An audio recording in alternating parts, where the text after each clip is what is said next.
let's talk about some rules as people that are coming out of football here and they're looking to really get into betting other sports. What are some kind of like general rules, different things that people can take into practice with them as we move forward? Let me caveat this. Mm-hmm. These are guidelines, okay? If you're betting $10, it's your money. Go have fun with it. You know, it's like I have no problem. But in general, if you are looking to win, it's a good idea not to buy. Welcome in studio now, the one and only Steve Fezzik. I know you're used to being on a numbers game with Gil, and so I appreciate you letting us borrow you for a while. Humbled to be on. Don't tell Will Hill I'm on, because I just told him I'm too busy to do your Bet More, Win More podcast. It's something like that, yes.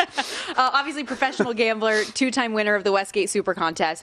We have like a zillion different questions and ways that we can go with this, but I am curious for you as somebody who's such a big football bettor, what this time of year is like for you right now. Yeah, well, I'm looking at the futures odds, but it's very rare that I want to tie up my money for a year. I did bet at Circa. I did bet the Eagles plus 750. I thought that was crazy that they were putting into the same category or bucket as the Baltimores or the Chiefs. I thought they should be the clear-cut favorite. I think their season win number will be 12. So that's one bet I did make early. So as we, oh boy.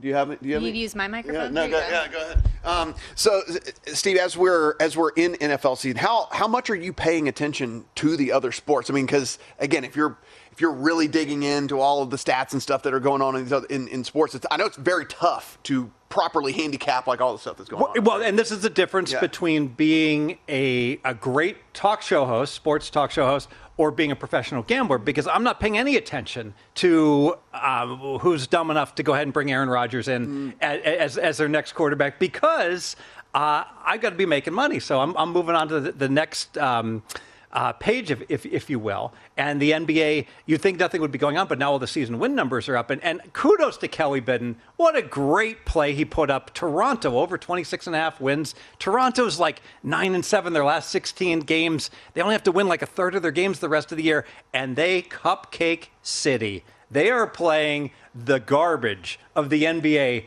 the rest of the year. So love Kelly's play. Blue Horseshoe loves over 26.5. Go, bet it. So you jump in on that one, and then you are also jumping into baseball already, it appears, as well. You found a bet that you like. Yeah, so this is the squarest, silliest bet you will ever hear. So the Dodgers, I took a look at the Dodgers the last 6 years, and they won at a pace greater than 105 games 4 of the 6 years.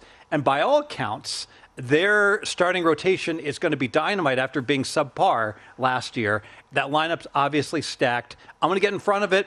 DraftKings right now has a 103.5. So I bet the Dodgers this morning over 103.5. And I bet the Dodgers, they have the best record in MLB, minus 135. And if you look at all these other teams, there's no one else that's supposed to win more than 92.5. So the Dodgers are like 13. It's like betting a team that's 13 games up in the standings, if you will, just in terms of expectations. Yeah, you look at the Dodgers, it's one of those teams where you would see a number like 103.5 on just about any other team. You pump the brakes because injuries do happen and all that, but they're like 8 deep in the rotation. They're like, there's never been a team that could withstand multiple injuries, I think, the way that this Dodgers team is constructed. Exactly right. And the naysayers will come in and say, oh, but play the very best team over. How square is that? But, you know, the key is this is an art. Yeah. And it's a science. You got to use the math, but you got to also look, like Matt mentions, how deep that Dodger team is. I mean, they could get there even if Ohtani got injured. I mean, it's just such a locked up, a loaded team. Also, like, I know that there's been a few plays that you've had in the past where you tee it up like that. You're like, I know that this sounds square, but I don't care. Like, why don't you? Why is that philosophically something that you're fine with? Because oftentimes, you know, the sports books, they have anchors, all right, where they say, I'm not going to put a season win number higher than 12. That's the highest I'm going to go, and I'm not going to go lower than 4.5 typically. And oftentimes you'll have teams that just fall outside of those buckets, and you can take advantage when you have a historically good or bad team. Look at the White Sox last year, and the sportsbooks were slow on they'd have adjusted season wins, and it was clear that team just had nothing last year, and they just never dropped the number fast enough. Okay, we'll make this nice and YouTube clippable here. Ready? I'm going to do the nice little intro with all this. Yeah, let's talk about some rules as people that are maybe coming out of football here and they're looking to really get into betting other sports, betting in, because we say that we jokingly say the Monday after the Super Bowl is like That's basketball season to most people. Now that's they didn't know the NBA was going. What are some kind of like general rules here? I know that you have some stuff about like not wanting to buy points, maybe some parlay rules, different things that people can take into practice with them as we move forward. Sure, and let me caveat this. Mm-hmm. These are guidelines, okay? If you're betting $10, it's your money. Go have fun with it. Yeah. It's like I have no problem. I live on a golf course. Mm-hmm. I don't jump over the fence. I can't believe you spent $220 to play this course today. It's all about entertainment and fun. But in general, if you are looking to win, it's a good idea not to buy half points on your plays. And I get it. You've got a friend, and they laid -3, and now it's -3.5, and you like that play. Mm-hmm. But you know what? You just can't be playing -3, lay $1.40. I mean, a lot of these books charge 30 cents now on these key numbers, and I hear that all the time. It's like, well, you can just go ahead and buy it. What you can't. It's just it's just too difficult. As far as the money line parlays, how often do we have a play? Oh, I really like them -140, but now it's -170. It's a little too expensive. I'll just throw it into a parlay. But you're still laying -170. That's the math. Warning, danger, math. That's how the math works. You're starting out. If you risk $170 on a 2-team parlay, and that first leg comes in, it's like cashing the $100, getting back the $270, and then putting it on the second play. How do you feel about parlays in general? Because like you said, like if you're betting $10, go have fun, do what you want to do. But generally speaking, what is your feeling for them? Love them and hate them. So in general, it's rarely correct mathematically to play just a traditional parlay just because you want more action. The 3-teamer is actually better than the 2-teamer.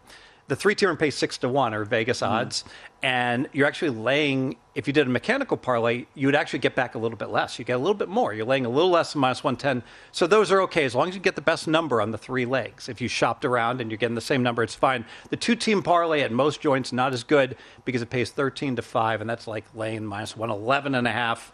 And I don't even like laying -110. I love betting exchanges when I can lay like -104 and the like. So if you do want to have fun with parlays, I would play 3-teamers and not 2-teamers. Well, and I ask the question because there are so many people that like do what you do that are just like, I'll never get people to get off parlays. Like that's not going to win for you in the long term, which is true, right? But also, like if you want to have fun or every now and then you really do feel like there is an advantage, it's okay. Not only that, but my sharp friends are going to get mad at me if I don't discuss. Parlays can oftentimes be the very best bets to make. So let's assume you've got, an extreme example, the Draymond Green game where he played 18 seconds. Probably parlaying his assists under, with his rebounds under, with his points under, etc. When you have a correlation and you can play it in a same game parlay or just a parlay, let's say a storm's come up the eastern seaboard and it's unclear, how strong it's going to be. If you can go ahead and play the Duke game under, parlay to the North Carolina game, parlay to the NC State game, parlay to the Virginia game, all the games under. The idea being is that if that storm is stronger and it does hit that same geographical region, if you told me, okay, the Duke game went under, probably the NC State game is going to go under 56% of the time because of the correlation. So correlation's strong. And also, if you have a play you absolutely love and the limits are low, you can circumvent the limits and say, okay, give me a $200 parlay with this play, key it into the game you love, and go ahead and play 3 or 4 parlays with games you like, but you put your key game in every parlay. So let's close out the kind of do's and don'ts here, or at least guidelines, like you said. Where are we at with teasers, and how does that vary from sport to sport? Oh gosh! And again, let me say, at the Super Bowl is like super fun. Yeah. I am fine with putting the side and the total in a teaser on the Super Bowl. Thank you, Steve. $50. I needed that. Fine. Thank you. It's A-okay. All right. Now the sharp police might come for you in the middle of the night and issue a citation. It's just like you should not be watering the lawn 4 times a week. All right, but it's okay. Everyone does it. But I've gotten a flag though that says that's not okay. Like I've come home to like 2 different flags in the yard. They want to publicly shame me. But hey, your yard looks. And I'm like, hey man, I'm the one in charge of that. Your yard looks good. Yeah. That's what's really important. So but in general. Read Stanford Wong's book. I know I'm friends with Stanford. All right, so he wrote a book, Sharp Sports Betting, and he talks about Wong teasers. And in general, what you want to do is you want to go through the key numbers, the 3 through the 7. We've heard this a lot. So +2 up to +8 is good.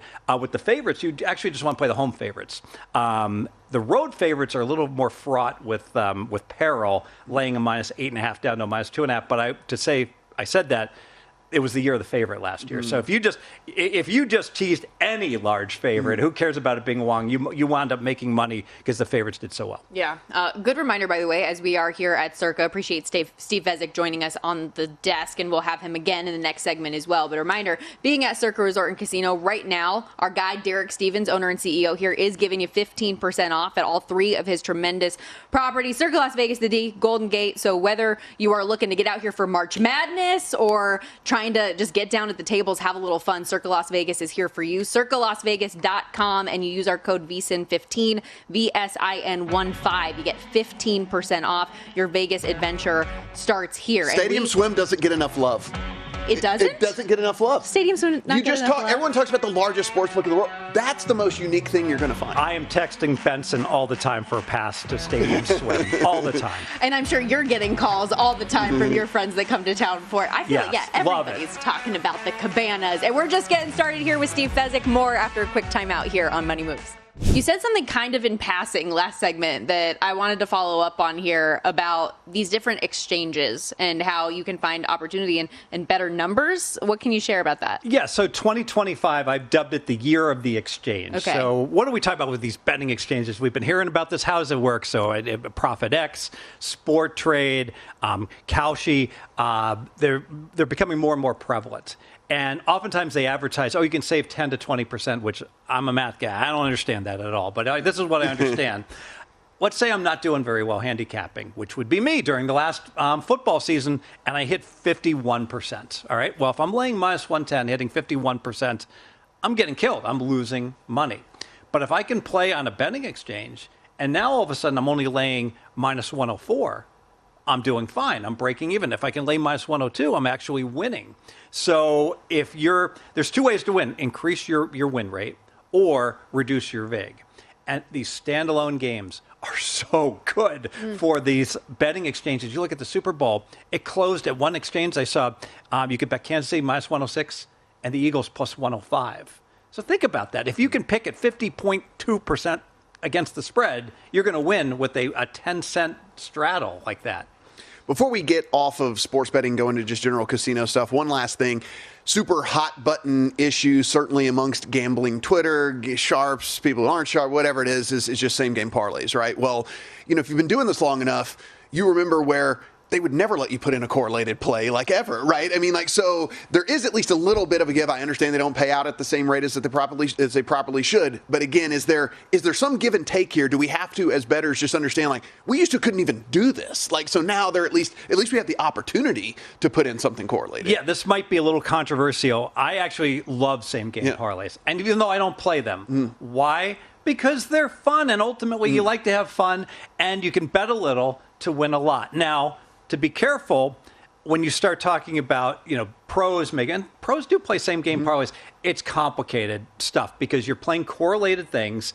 And how correlated is it? How correlated is it to Mahomes throws over 2.5 touchdown passes? How much more likely is it that Kansas City is going to win the game because you're going to take a haircut on the payouts? You're not going to get the true payouts of each and every leg. So because of that, I would say they're awesome to play if you recreationally and just bet a little bit and enjoy it. If you're a pro, it's like checkers versus chess, really advanced stuff. Steve, how many apps do you have on your phone, like sports betting applications, whether it's a sports book or an exchange? How many would you say you have? Oh, I got only like 6 or 7. Okay. And in fact, and I'm a square ball here, Stormy, I would make the case I really need to have 3 phones. All right, let's say you're in a book and you're betting like even if you speed is everything, you could put 2 apps on one phone, 2 apps on another. You go to the TV timeout. I would only bet live during TV timeouts because you're like 45 seconds to 60 seconds behind, and then boom, Todd Wishnev's the king of this. He's like